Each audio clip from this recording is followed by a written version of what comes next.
Bonsoir Eva, tu es donc la fille de Mike Magidson qui a fait donc le film L'appel de la banquise qu'on vient de voir ce soir. Quelle a été ta réaction quand tu as vu le film de ton père pour la première fois ? Alors le film, je l'ai vu en plusieurs fois parce que j'étais là pendant tout le montage. Donc, c'est-à-dire que j'ai vu toutes les différentes étapes, etc. Et ensuite, je l'ai vu entièrement et pour être honnête, ça m'a juste fait rire en fait. C'est juste super de voir son père à l'écran comme ça.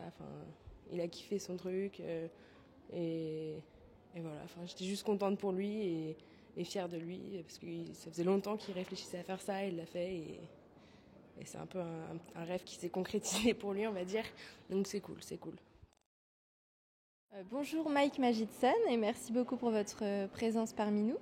On a vu hier soir votre film L'appel sur la banquise.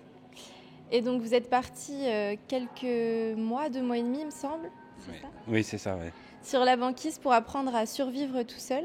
Oui. Quelles sont les difficultés que vous avez pu rencontrer durant cette aventure ? En fait, la plus grande difficulté, c'était pas forcément la survie ou de filmer, c'était les deux. C'est-à-dire que survivre sur la banquise et filmer sa propre survie, c'est hyper compliqué. Parce que je voulais pas faire un film rapide avec des GoPro, etc. Je voulais faire quelque chose d'assez soigné qui donne vraiment, pour moi, l'âme de la banquise et le cœur de la banquise. Et c'est très réussi en tout cas parce qu'on a vu des images vraiment magnifiques. Est-ce que justement, parce qu'on rappelle qu'au bout du 17e jour, il me semble, vous avez dû faire demi-tour. Est-ce que vous prenez ça pour un échec ou justement vous ne retenez que le positif de cette expérience ? En fait, les Inuits, les Groenlandais, la qualité la plus importante, c'est d'être humble. Et c'est quelque chose que j'ai appris avec eux, avec les chasseurs Inuits. Et évidemment, en tant qu'Américain, Européen, j'avais le cœur qui pinçait. Mais je me suis dit que c'était une grande leçon et que c'était comme ça qu'il fallait que ça se passe. Et il y avait... pour moi, ça devenait une réussite. C'était un échec qui s'est retourné en réussite pour moi personnellement. Et du coup, vous pensez retenter un jour ou pas ?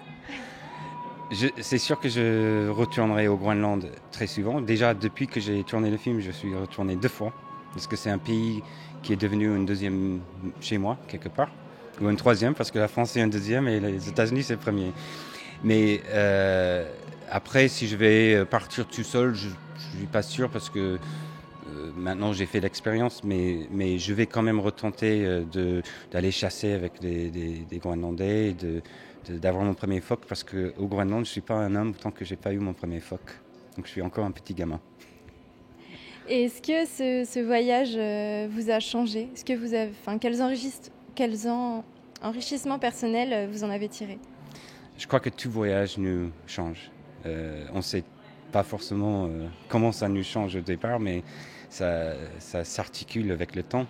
Et c'est évident que ce voyage m'a changé. C'est évident que j'ai appris des choses sur moi. Je ne sais pas tout encore, mais je sais que je peux vivre avec moi-même. C'est quelque chose, quand on est 17 jours tout seul, au début, on n'est pas sûr qu'on va s'aimer. Et finalement, je suis quelqu'un de pas si mauvais que ça. Je me suis retrouvé comme ça. Oui, j'ai appris de vivre avec moi-même. Et ça, c'est, je pense, essentiel dans la vie. Très bien. Et pour finir, est-ce que vous pourriez nous dire si vous avez de futurs projets en tête à l'avenir ? Oui, les réalisateurs ont toujours des projets en tête. Après, est-ce qu'ils vont se faire ? On ne sait jamais. Mais le prochain gros projet que j'ai, c'est un film au Tibet.